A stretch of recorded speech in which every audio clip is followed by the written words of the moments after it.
தேர்தல் நெருங்கும் நிலையில் தமிழக பாஜக சமூக வலைதளங்களில் தொடர்ந்து காணொளிகளை வெளியிட்டுக் கொண்டு வருகின்றனர்.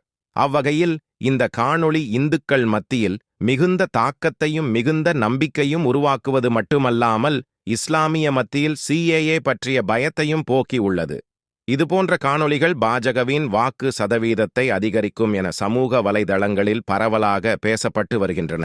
தேசம் சுதந்திரம் பெற்றதும் அப்போதைய சில தலைவர்களின் தவறான வழிகாட்டுதல்களாலும் சதியினாலும் இந்தியா பாகிஸ்தான் என தேசம் இரண்டாக பிரிக்கப்பட்டது. இந்தியா மதச்சார்பற்ற நாடாக நீடிக்க பாகிஸ்தான் இஸ்லாமிய நாடாக அறிவிக்கப்பட்டது. 1947ஆம் ஆண்டு ஒருங்கிணைந்த பாகிஸ்தானில் இந்துக்களின் சதவீதம் 23. ஆனால் அது கடும் சரிவை சந்தித்து தற்போதைய பாகிஸ்தானில் இந்துக்களின் சதவீதம் 1.5 உள்ளது. அச்சுறுத்தல்களால் பலர் அந்நாட்டை விட்டு வெளியேறியது மற்றும் உயிர் பயத்தால் பலர் கட்டாய மத